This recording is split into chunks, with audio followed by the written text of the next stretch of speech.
I've been sitting here looking at what other people have been doing with individual throttle bodies for programming.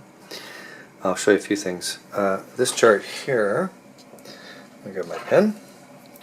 So this is fuel flow on the vertical scale. This is the three-dimensional chart.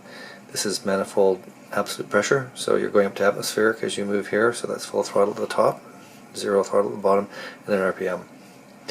And so you'll see with individual throttle bodies, and this doesn't show it quite as well as mine does, I'll show in a sec, but I have very little response below 60, 70 kilopascals, so this shows that there's actual throttle response down here. Mine's basically flat down in this area, and then as you get towards maximum throttle, all of a sudden the fuel requirements and the volumetric efficiency of the engine go up dramatically. But you can see this is pretty much the horsepower curve of the car. Sorry, more like the torque curve of the car, because the volumetric efficiency follows the peak VE number is usually your peak torque point as well in the engine. So you can see with this is that there's your sort of a power curve, and this is pretty typical of ITBs. They move the power band up.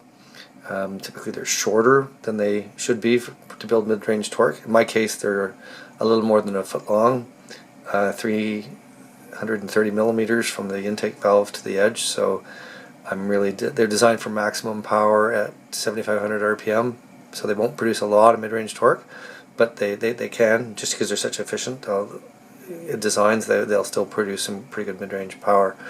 But anyway, so you can see how steep this is as you get towards the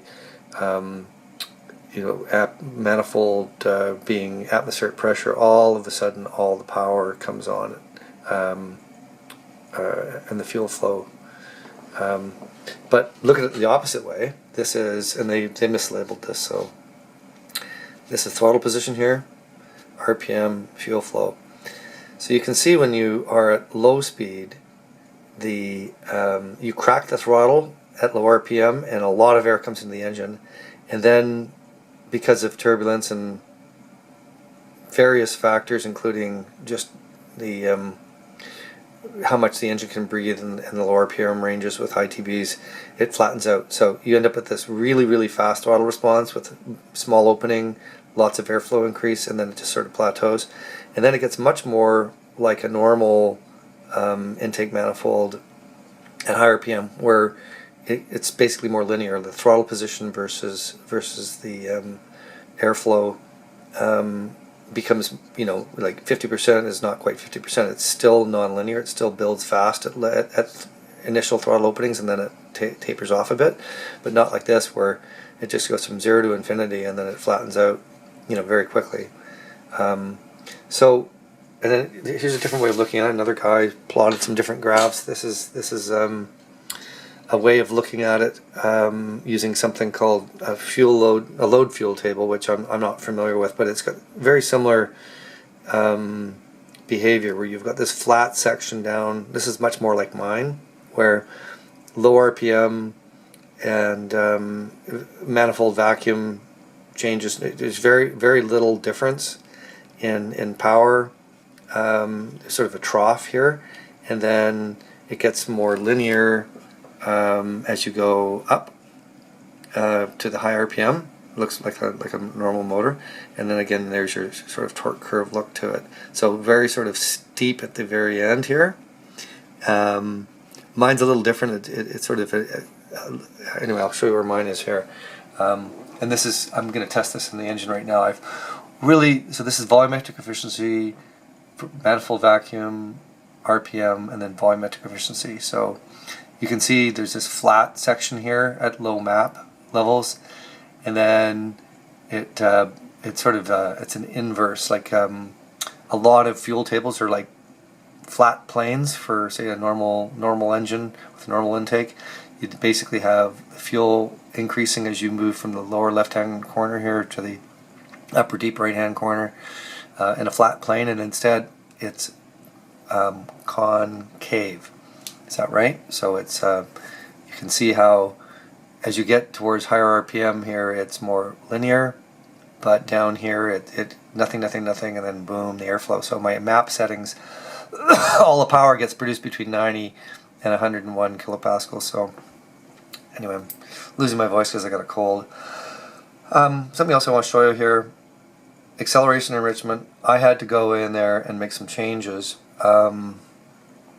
There's a correction factors and all these other factors. I've backed off my rate of change, but I've also changed the sensitivity factor. So where is the sensitivity factor? It may be somewhere else. I can't find it here. But there's a blanking window on acceleration enrichment for throttle position sensor, and I dropped that blanking interval way down, which means the interval where it won't respond. So as I put my foot down, it's not going to ignore it. It's going to start adding fuel. So I've made it way more sensitive by a factor of 10, but then the amount of fuel I'm squirting in, I've had to drop. And I've gone from being lean when you initially dip the throttle in to slightly overly rich. And so I'm trying some new settings here where this is acceleration and enrichment in pounds per hour versus rate of change of the throttle position. And this is a continuing story with this engine relative to American V8s, constantly having to bring the fuel numbers down. Same thing with things like startup enrichment. You know, I've got cranking fuel at 5 to 10 pounds per hour versus up to 50 or 60 for a V8, which seems crazy. And then the after start enrichment, tiny amounts in terms of percent increase, whether the engine's cold or not. Fuel modifiers, the reason why it says 101% enrichment is because the learn tables don't turn on unless this thing is at 100% or less. Well, actually 100%. So I've got the coolant temperature basically saying as long as it's below 140 degrees, don't try to program the tables with learning, like learn. You can do closed loop compensation right off the bat, but don't start learning until the engine's warm, because I don't want to pollute the fuel table with a bunch of overly rich numbers because the engine's cold. So I'm waiting until the engine's 140, and then it's going to start learning.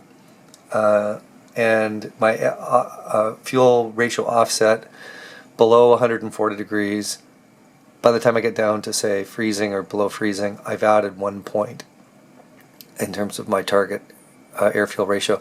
And I've gone back on my air-fuel ratio just to keep my programming simple. Everything's 14:1 right now. And I'll actually put this back to where the performance numbers need to be for full throttle and part throttle and all that later. But I don't want the air-fuel ratio bouncing around as I move around this table. It's just hard for me to figure out what's going on. So I've set it at 14. I know it's going to be stable.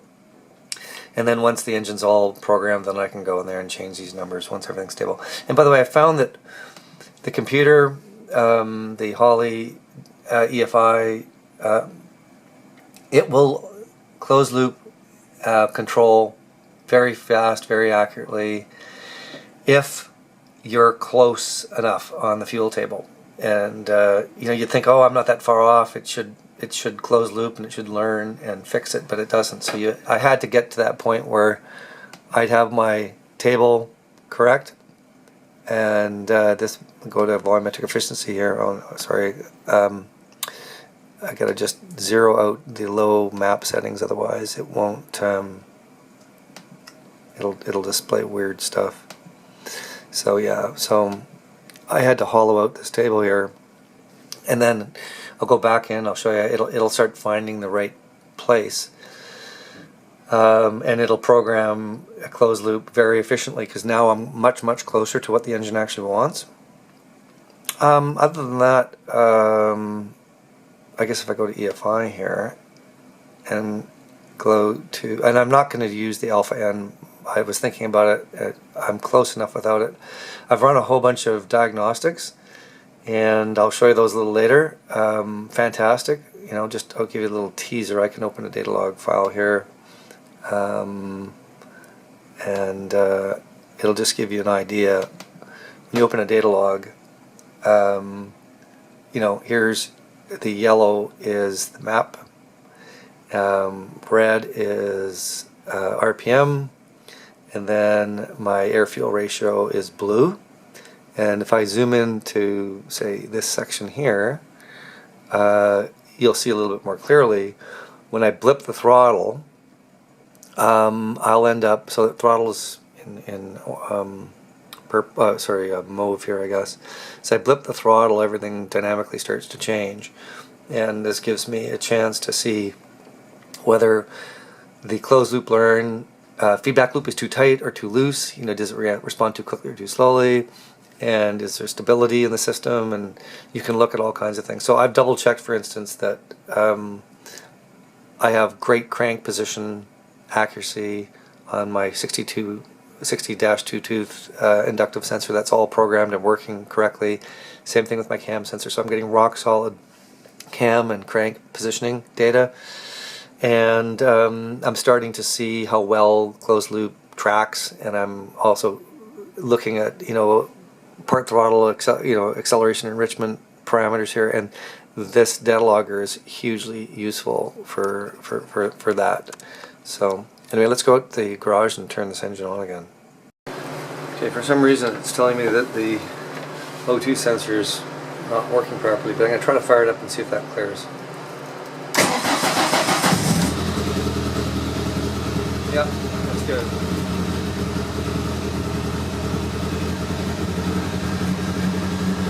The closed loop learn kicked in really fast.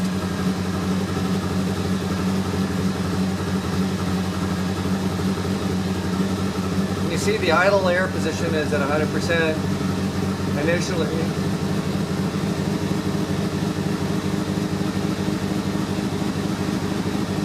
And then it's going to start backing off right away.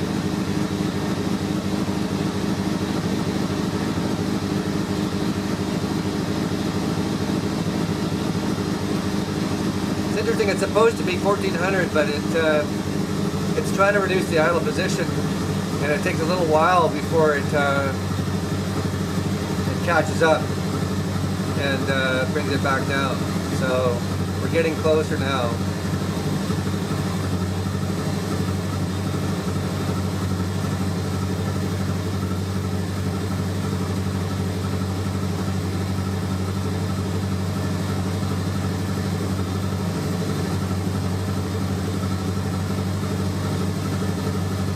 You see where we are in the fuel table. We're still in the mid-80s in terms of the MAP. And this is, you know, just by the way, because of where the MAP sensor is, I've got the MAP sensor, the MAP sensor is plugged into this log here. And so it's sensing the map through these little lines that run back from the throttle bodies. And when this thing's open at 50%, which is what it is right now, this is showing an artificially,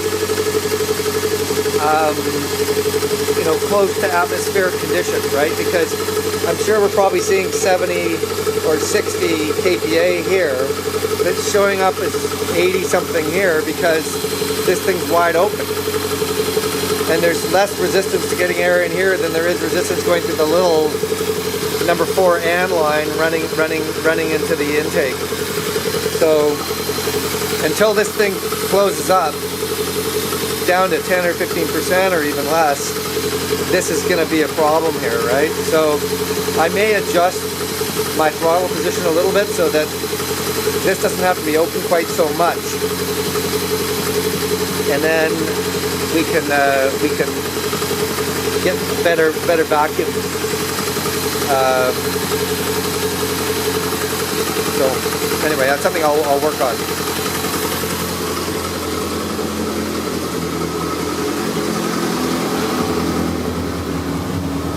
So the oil is above 100,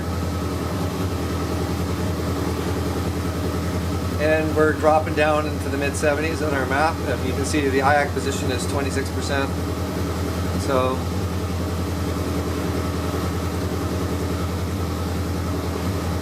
we'll let this thing warm up a bit more, and then what I'm going to do, sorry about the light there, what I'm going to do is I'll start testing things like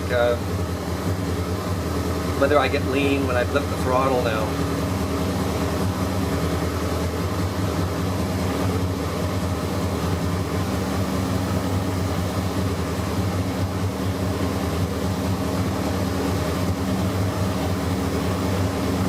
So as the engine temperature gets up to 140, you'll see it will go into learn mode. Oh, I also got a new,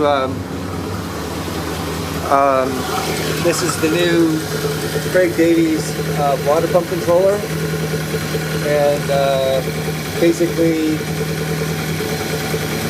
it's a little bit finer control over the water pump. That's the electric water pump right down there, and has a few new features I like, so I've upgraded to that. Alrighty, so we're waiting a little bit longer for this thing to kick over into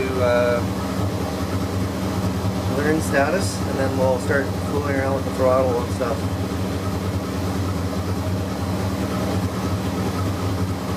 I'll do a more of an aggressive throttle input too. I'll put the car into gear and warm it up further.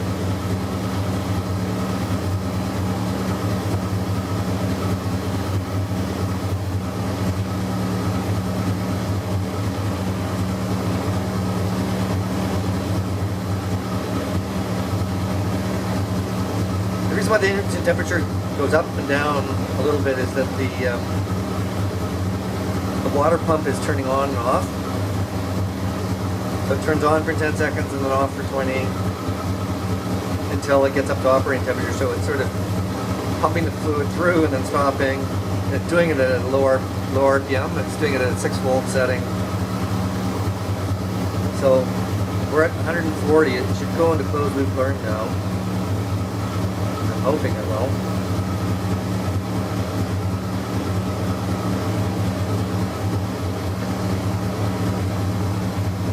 I'm going to rev up the engine just a little bit here.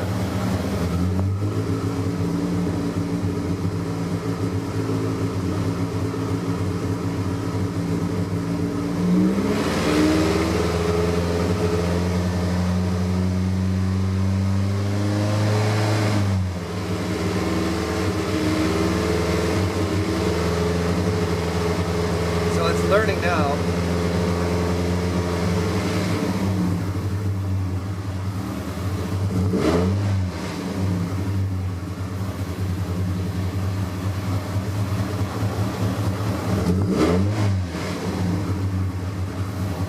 You can see it's it goes rich, goes lean rich.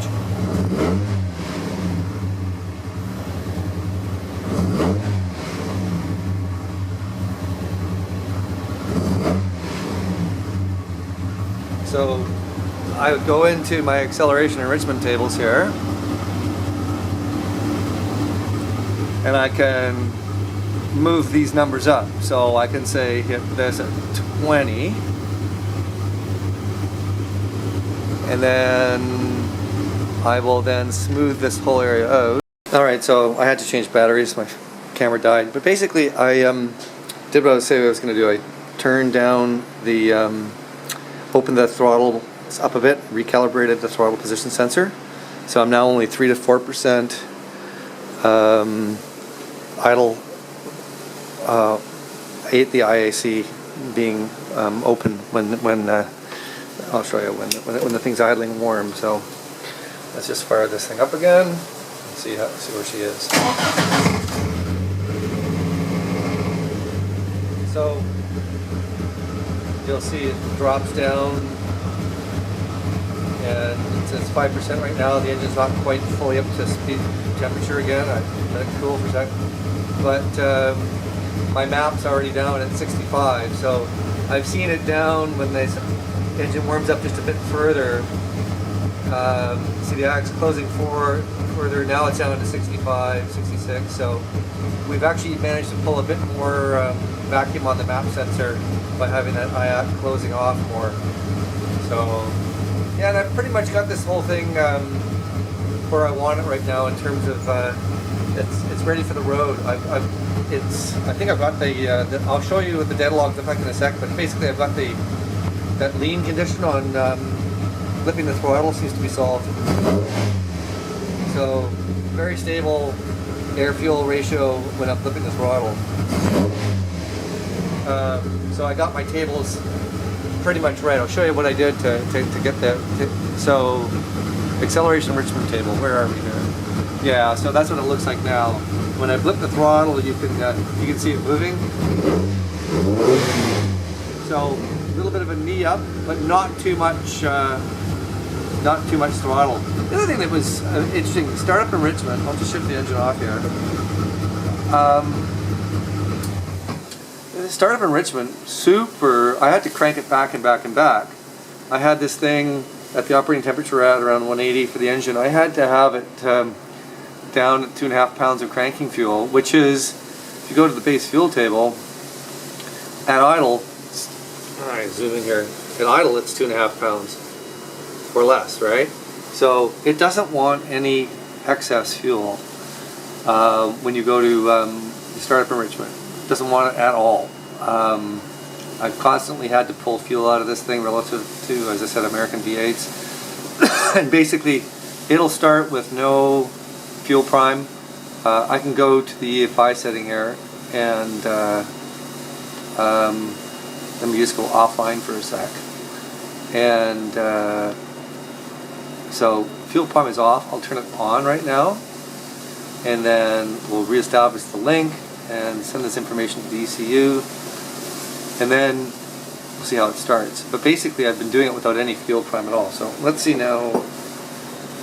Kill switch off. Let's see how she starts.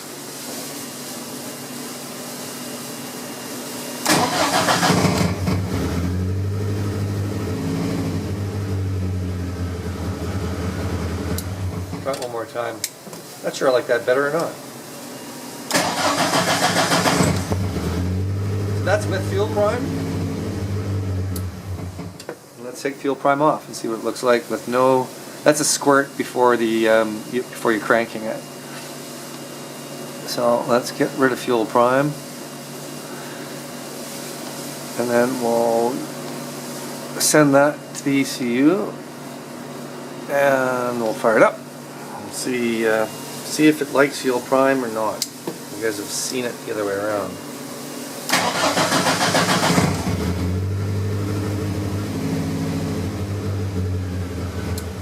So it seems to take a little longer to kick over, but then when it does, it's not farting as much. Yeah. Right? So,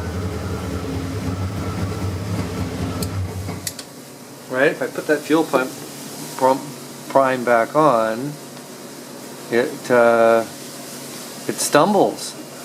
So what I could do is I could enable fuel prime, but make it, say, 20%. And we'll try that now. And we'll see if it kicks over faster but doesn't stumble after. That's the goal.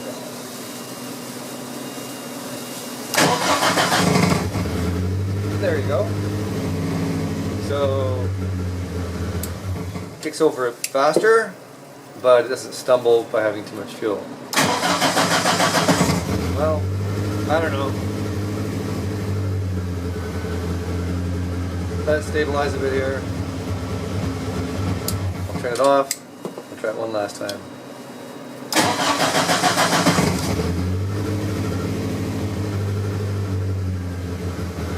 Oh, there you go. It's better maybe with a little bit of fuel prime, but not very much. Again, lesson learned. Less fuel seems to be better for these motors. So this is maybe a bit too much to see. I'll try to zoom in. So blue is the target air-fuel ratio. So 14:1 is this green line here is the target. Sorry, blue is the actual, green is the target. And you can see red is the RPM, and I'm blipping the throttle. in pink you can see the throttle blipping, and so I'm opening the throttle up to around 20-25% for these blips, and you can see the very first let me move back here in the chart a ways. The very first time I do it, I don't have the compensation correct on the acceleration enrichment, and so you can see I go quite lean, and the yellow, which is hard to see on this, is the MAP sensor, but anyway, it's trying to compensate, and it recovers relatively quickly. But as I move along this, I get better at I've tightened up the programming algorithm on the acceleration enrichment, and by the time I get to the last time I hit it, it barely misses a beat. The fuel ratio, there's a big blip in the throttle, the RPM goes above 3,000, and the fuel kind of bounces around between 12 and 14 to 1. So I mean, I'll continue to tune this, but I want to wait until I'm on the street. It just shows, you know, how you can get in there and dick around and make a difference. So I'm getting pretty happy. And my fuel tables, I'll publish all this stuff eventually, so people have access to all this and they can see exactly how I've set everything.